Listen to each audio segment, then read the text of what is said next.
On this episode of ResiWeek, WhyReboot has a new Wi-Fi 6 network platform and Dante in residential. All this and more on this episode of ResiWeek.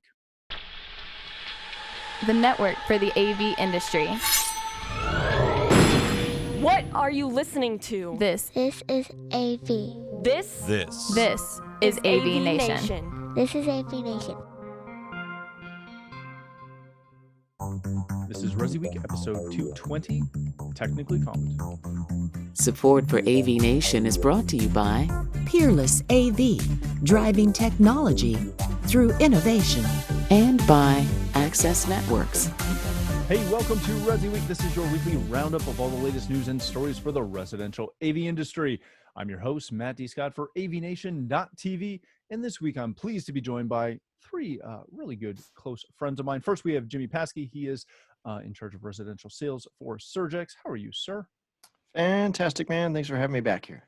Thank you so much for being here. Then we have the one and only Uncle Richie, Mr. Richard Fergosa. He's the principal at Fergosa Design. How are you, sir? Good, mellow West Coast sheltered in place greetings. So from my embedded location. Aren't you happy that you just have to it's fantastic, man. Ball guy, exactly. I couldn't tell the difference.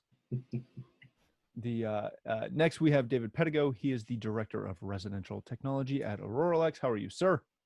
I'm at Auroralex, and Auroralex. I am. We just went through this. I am super. Thanks for asking. Thank you so much for being here, gentlemen. Dave, thanks for coming back. It's been a while since you've been on, and I'm looking forward to talking over you as much as possible. Oh, please do. It's funny. I feel like I'm finally leaving my quarantine, but my quarantine's been like 2 years, so I'm glad to be back. Yes, if you haven't followed, Dave's been out of the biz for a little bit, but now he's back. So we're going to lean on him a little bit this morning. Gentlemen, let's kick this off with a story that comes to us from Residential Systems. WhyReboot launches a Wi-Fi 6 certified remotely deployed networks. That is a mouthful.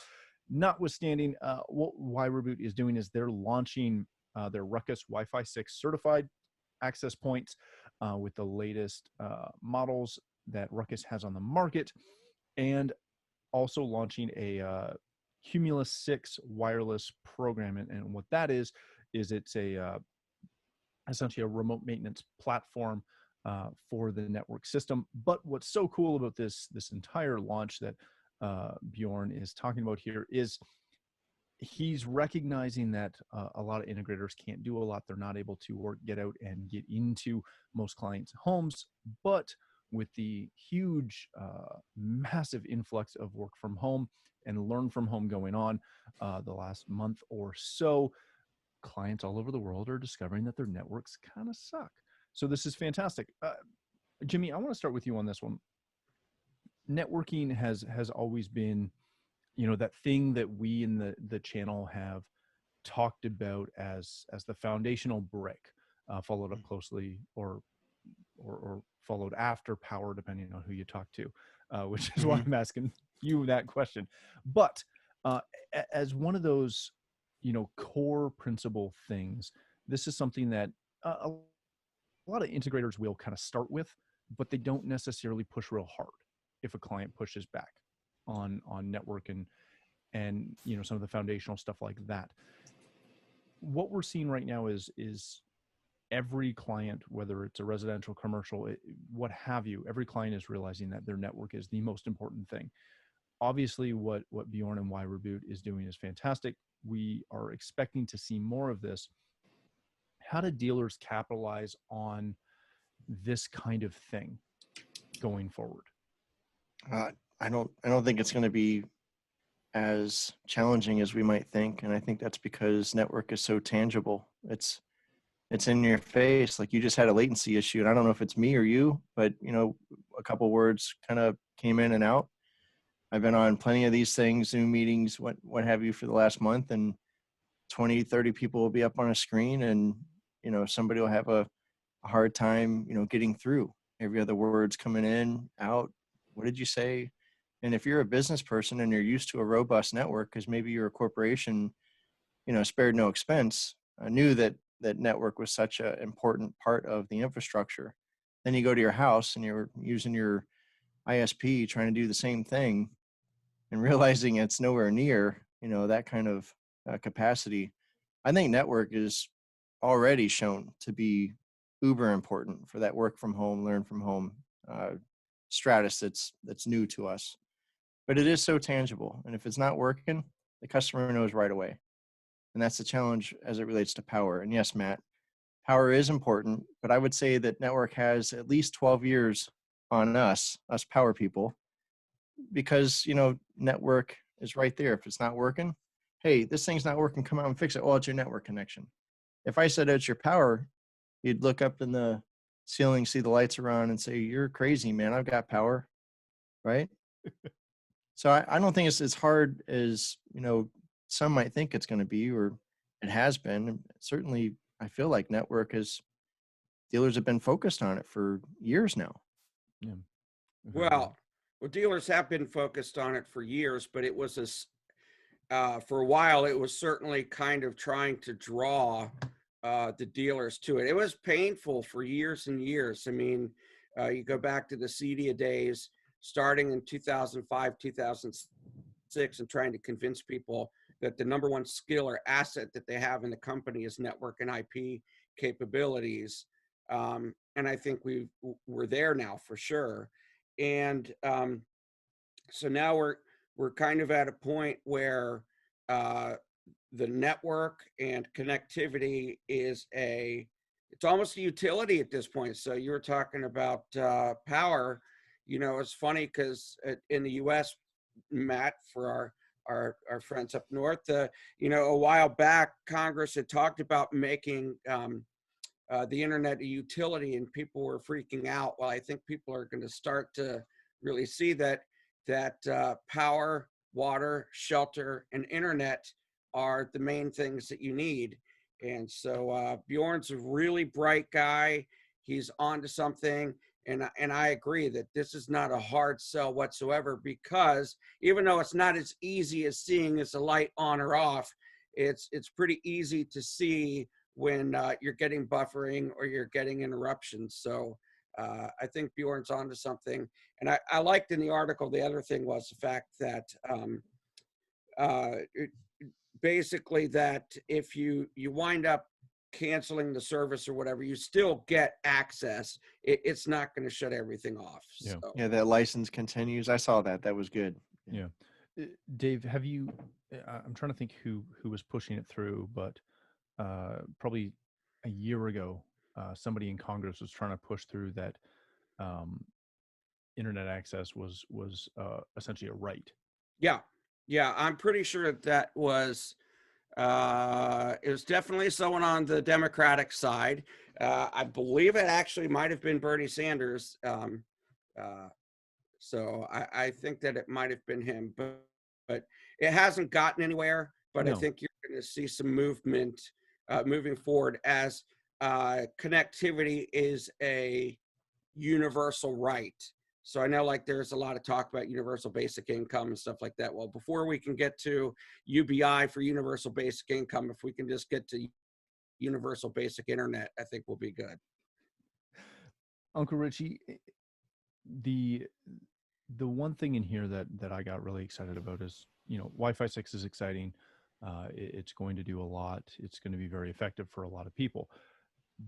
But in this, the thing that speaks to us as integrators is the remote connectivity and the monitoring and all of that.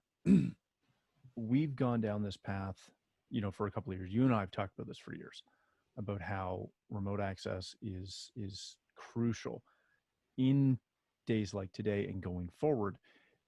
Is this something that most integrators should start to reshape their business around? Well, I think that for most integrators that, if you're late to the game, the good news is that there's a situation that now makes you offering this service, or you at least pointing out this service as something viable, as a value add to a system. What we're going to see over the next year, and it's happening quickly right now. Obviously my wife was on the show from the LFH 2 weeks ago, a week ago. Yeah, 2 weeks ago. Seems like a year ago. Feels like a year.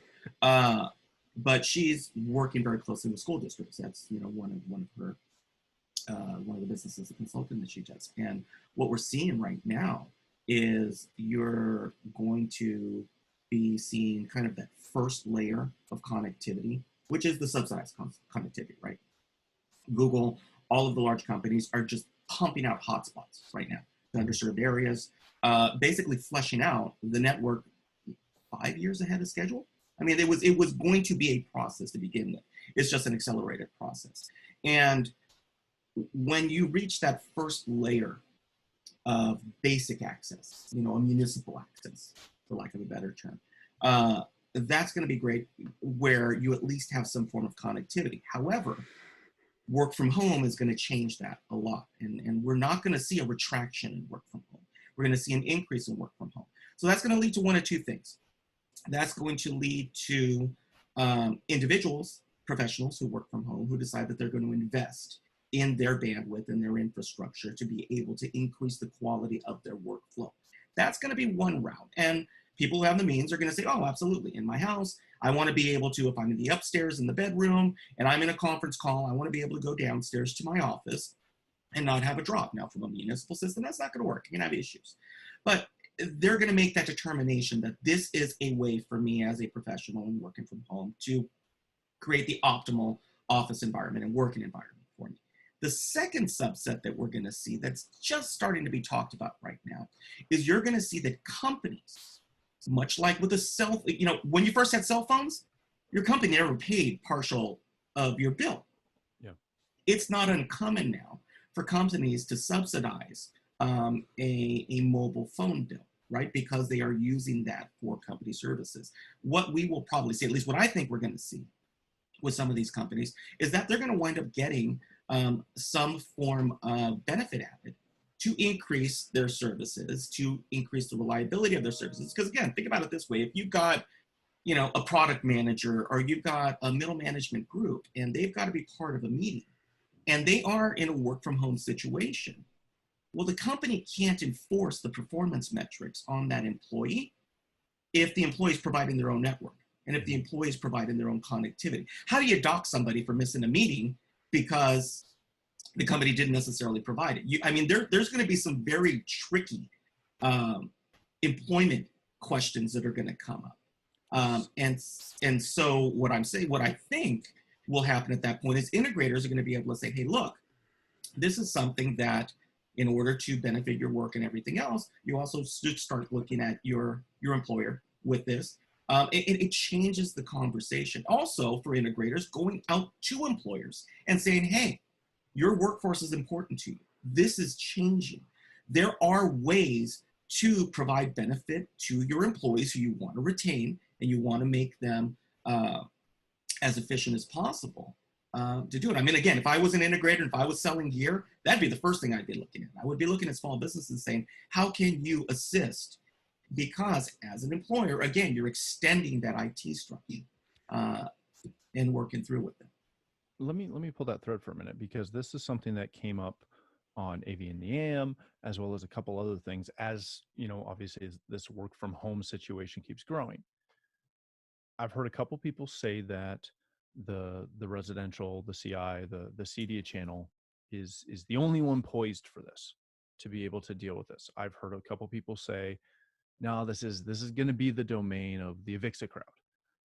Then when I talk to a client of mine who, let's just say he works for a major manufacturer that plays really heavy in the IT space, and he works on the VAR side, the value-added reseller side.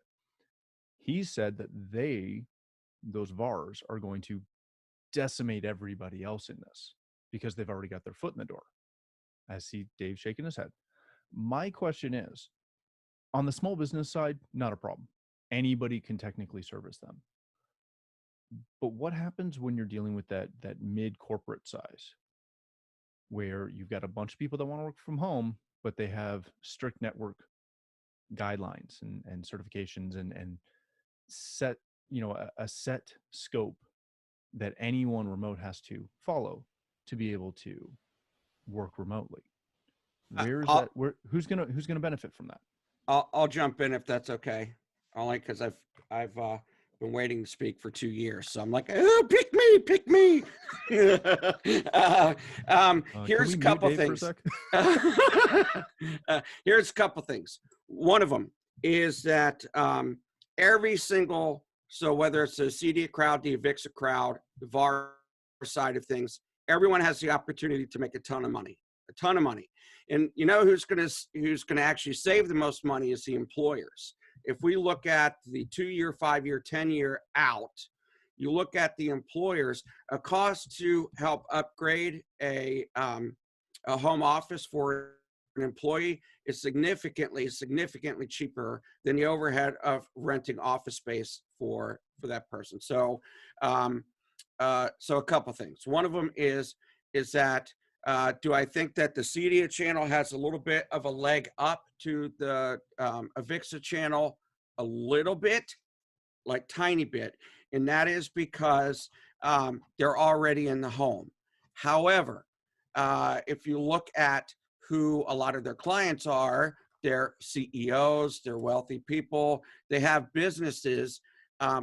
So people will be like, oh, well, you've done my conference room. Can you come to my house? And it's going to probably be a little bit of the same thing, which is that you've done my house. Can you do my conference room? I think that this may change the culture a little bit in North America to be more like Europe, which is that I'm not a commercial dealer or a residential dealer. I do both. And that is still some of the case, you know, at least last time I was at CEDIA, it was about 3/4 of the revenue came from the commercial side. But so, yes, I think that there is opportunities for both sides, a lot of money to be made in what I would consider to be the high performance home office. So I don't see one side capitalizing more than others. I just don't think the VARs are going to be the ones who take this channel by storm. I'm going to jump in on this too, real quick. And because Dave just absolutely zoned in on a phrase that I'm jumping on. The high this one home office. For Resi integrators, jump all over it. If nothing else, the act of putting up a custom green screen in a home office environment. If nothing else, setting up high performance cameras and a microphone and maybe even a small mixer to configure and create the optimal work from home environment. Larger commercial companies might not touch it. Why? Because it's too, right? Yeah. They're not going to do a truck roll. An integrator in that instance is absolutely tailor-made for that. That is something that they could do 4 or 5 truck rolls, get a package together, and again, you know, XYZ camera, XYZ microphone, mic stand, green screen situation, and then a good, better, best scenario in terms of the networking, right? Yep. Again, we've got to consider, you know, what Bjorn and what Hagai are doing over at Access. I mean, they're East Coast and West Coast counterparts, right? And I was fortunate that I dealt with Ruckus. I actually sat down with the guys when Ruckus wasn't Ruckus. And I told the story many times. You know, I knew the guys when they pivoted away from what they started the company with to become a networking company. But one of the things to consider with it is that is always going to be, you know, that a bespoke network is a bespoke network. You know, there's going to be a budget for it, and you're absolutely going to be creating the optimal high performance environment. So creators, it's always about that good, better, best scenario and where the compromises are. You know, there are going to be people who are going to have the Eero solution. There are going to be people who have the Amplify solution from Ubiquiti, right? Kind of a you know, a do-it-yourself version that somebody can work with, you know, and Mitch Klein always talked about the do it with me crowd, right? Then you've got the next step up with the do it with me crowd, right? And you may move into that next tier of a somewhat managed remote solution that a technically competent integrator can manage, you know, and basically not screw things up too much. And then you move into that next tier, which is, you know, you're basically an extension of a corporate IT department, and you've got very specific rules. You know, you're talking about HIPAA, You're talking about disclosure. You're talking about FTC requirements. I mean, you're talking about all of these things that from a work from home environment, that once you start talking about financial, banking, personal information, you have a whole new subset. And, you know, the new one that I keep hearing from everybody these days is that, you know, there's riches and niches. You know, there's riches and niches. I love that. I love that. That's a great saying. The reason why I came up with high performance home office, and I was talking about it to Joe Whitaker last week and on his live stream and stuff, is it came from the CEDIA classes, developing a high performance home theater. And so you think of, from a home office, it's a microcosm of almost everything else. I will throw acoustics in there. I think that matters as well, but it's all of these things. So you think of a home theater as an example. Lighting matters. The video matters. The audio matters. The sound isolation. I think another thing to think of for the dealers, excuse me, hopefully allergies, not the other stuff, is that sound isolation as well. So quiet rooms. I definitely think people are going to learn the benefits of quiet. And so I think, like, I've talked to my wife and, well, pretty much anyone who will listen about how my sister-in-law has had 102-degree fever for 19 straight days. Like, it's horrible. All of this is horrible, but if you take a second, you take a step back and you look at, there are a lot of positive things that are going to come out of this as well. And work-life balance is going to increase. We have these opportunities that are coming our way. For our channel alone, I think this is a potential gold mine. And no, this doesn't mean that you're ripping off your clients or whatever. You can improve their quality of life. And so I couldn't be any more optimistic than I am right now. Hey, thanks for watching the first segment of this week's episode. To catch the entire show, please click the link below or visit avnation.tv. That's avnation.tv.